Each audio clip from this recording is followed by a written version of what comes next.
Olá, boa noite para você. O Ponto e Contraponto já está no ar e hoje falando sobre um assunto muito sério, o seu coração.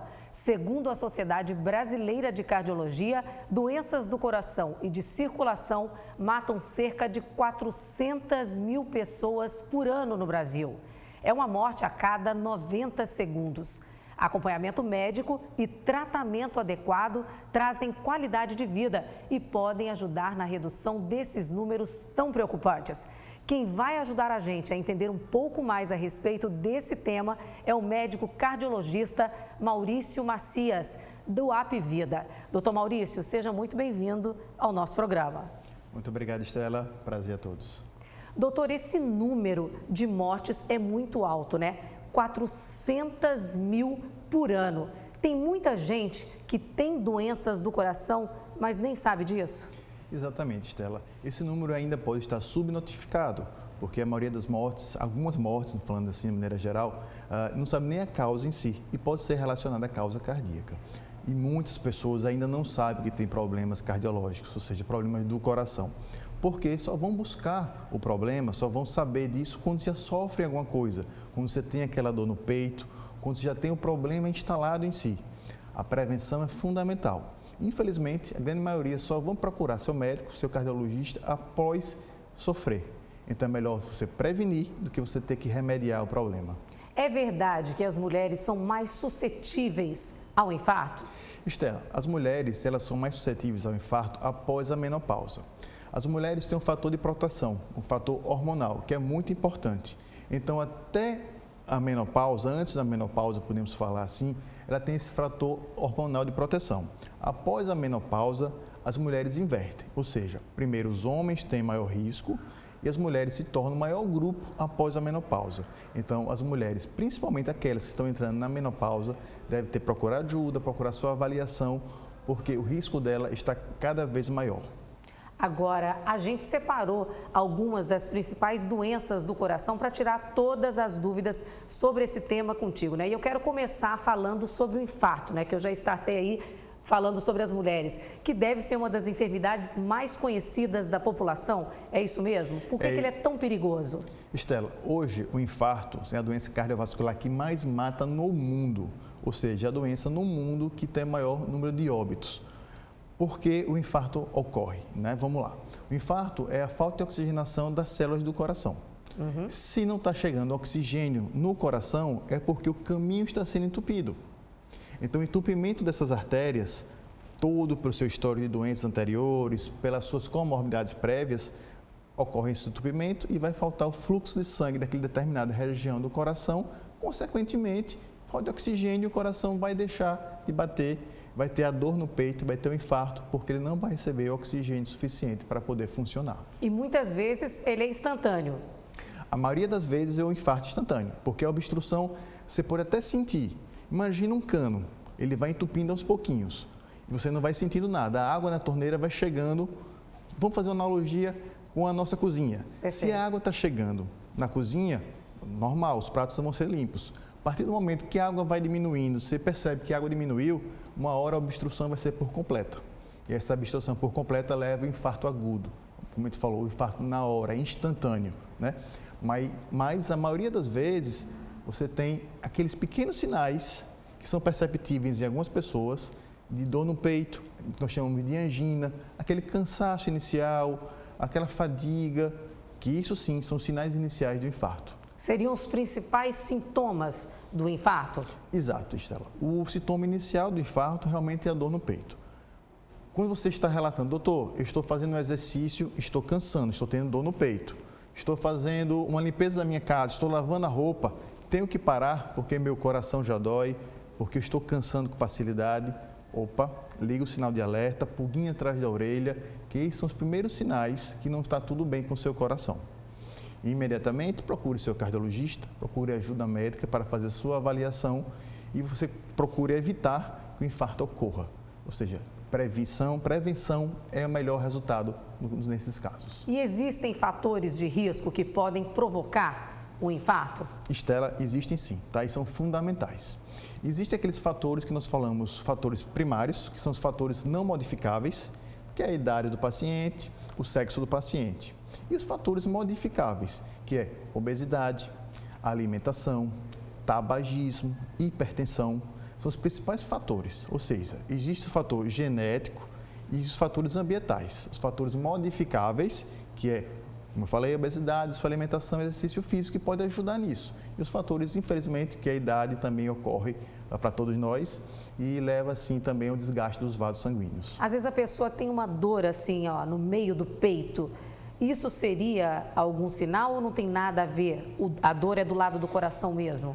Não, Estela. Uma dor no peito para o coração, ela pode ser também do lado direito. A gente fala que a dor do coração, a dor típica, é aquela dor no peito esquerdo, que pode irradiar para os braços, o membro superior esquerdo, para a mandíbula, pescoço ou para as costas. Essa é a dor típica. Não quer dizer que uma dor que irradia para o lado direito, que vai mais em direção ao abdômen, também não seja a dor de origem do coração. Eu costumo falar o seguinte, para todos os meus pacientes que me queixam de dor, do queixo para baixo, do umbigo para cima, vamos investigar o seu coração. Não foi o coração, fez seus exames, deram normais, ótimo, vamos investigar outras coisas. Porque dor de esôfago pode confundir com dor de origem do coração, né? Uma dor de estômago pode confundir também com infarto. Uma dor muscular ou dor óssea também pode confundir com infarto. Mas é importante sempre, em primeiro lugar, você avaliar o seu coração. Doutor, outro ponto, né, que eu gostaria de abordar na nossa conversa é a hipertensão, né, que ela é conhecida como pressão alta. Ela pode acometer pessoas em qualquer idade? Pode sim, Estela. A hipertensão ela acomete mais os idosos, porém, qualquer idade está suscetível a ser hipertenso, a ter a pressão alta. Principalmente jovens, obesos, sedentários com má alimentação. Tá? Essa faixa etária está cada vez mais cedo. Antes a gente só via os idosos mais hipertensos. Hoje não. Hoje nós temos crianças e temos principalmente jovens adultos, podemos falar assim, com a pressão um pouco mais elevada e os idosos principalmente. Então qualquer idade ele pode ser acometido assim. E os nossos hábitos alimentares, atividade física, eles podem evitar ou aumentar o risco de desenvolver essa doença, é isso mesmo? É exatamente isso. Quando a gente fala de hábitos, a primeira terapia, o primeiro tratamento para a hipertensão chama-se mudança no estilo de vida. Antes de você entrar com qualquer medicação, a gente sempre fala ao paciente, mude seu estilo de vida. O que é isso? Melhore sua alimentação, evite o consumo excessivo de sal, excessivo de açúcar. A sua alimentação, evite alimentação mais gordurosa, procure uma alimentação mais saudável, pratique exercício físico, procure perder peso, durma melhor, evite o estresse. Esses são os principais pontos quando a gente fala em mudança no estilo de vida. Fez essas partes e não conseguiu atingir o nível de pressão ideal, aí sim a gente leva a mão de medicação para os pacientes. A pergunta que não quer calar, doutor, a pressão alta tem cura? A pressão alta, a gente fala da seguinte maneira, ela não tem cura, mas tem controle. A partir do momento que você fez essas mudanças, usou sua medicação de uma forma correta, ela vai ser controlada. Em alguns casos, nós temos alguns pacientes que têm a pressão um pouco mais elevada, nível 1, como a gente fala, e com a mudança no estilo de vida, a pressão normaliza. Não quer dizer que esse paciente mais à frente não vai ter uma nova pressão alta. Pode até ter, mas naquele momento, sua pressão está estável, sem medicação, ou seja, você está normotenso. Doutor, eu gostaria de voltar a listar mais um problema do coração, que é a arritmia. Como é que ela se caracteriza? Estela, quando a gente fala em arritmia, vamos pegar na palavra em si, arritmia, fora do ritmo. Nosso coração, ele bate no ritmo correto. A partir do momento que esse ritmo do coração está incorreto, ou seja, aquela batida não é a mesma que costuma ser, isso provoca arritmia. Existem algumas arritmias malignas, existem arritmias benignas, mas qualquer momento que o seu coração acelere, você sinta, a pessoa fala muito, parece que o coração vem bater aqui no pescoço, uma palpitação, isso pode ser uma arritmia. Ou seja, o coração ele deixa de bater no ritmo correto. Eu costumo falar que a orquestra perdeu o ritmo, desafinou. Isso leva também a problema no coração. E o que pode provocar essa alteração no ritmo do batimento do coração? Bom, várias doenças e várias, de maneira geral, assim, problemas podem levar a essa arritmia. Tá. Existe, como a gente falou também, doenças genéticas. Imagine que o coração da gente tem a própria caixa de energia, como a gente costuma ter na nossa casa, aquela caixinha de energia, que leva todos os fios para casa onde tem os interruptores.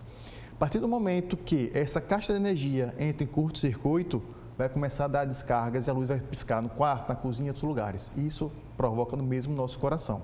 A caixa de energia do coração começa a dar certos curtos-circuitos e isso, a energia do coração, ele começa a bater de maneira diferente. Existem outros fatores, como o próprio uso de energéticos também. Energético usado em excesso, tanto energético que vai para a balada, que pode ser prejudicial. Bastante. Como aquele pré-treino que o pessoal costuma usar na academia, é muito prejudicial para algumas pessoas. Acha que está dando resultado e quer usar pra caramba. Exatamente isso, porque você sente mais com um estímulo maior, porém seu coração eleva a frequência e isso pode entrar numa arritmia maligna. Isso pode levar à morte. Já vi alguns casos falando sobre isso. Então existem vários fatores, desde o fator do estresse, como o fator genético do próprio coração, que pode levar a essa alteração do ritmo do coração. E quais são os sintomas? O sintoma principal é a palpitação, né? Você sente o coração batendo no peito, o pessoal fala, parece que o coração vai sair da caixa, que vem no pescoço, aquela batida diferente. Casos mais graves, é síncope, que nós chamamos de tontura, o coração ele começa a entrar num ritmo irregular, que deixa de bater, o fluxo de sangue deixa de ir para a cabeça, você começa a ter tontura, que é o desmaio, sonolência, moleza, fadiga, que é o cansaço, e principalmente, o principal mesmo é aquela batida irregular. Você sente que o coração está irregular batendo no peito. E pode ser aceleração e também pode ser uma desaceleração ou é só aceleração? Pode ser os dois casos, tá?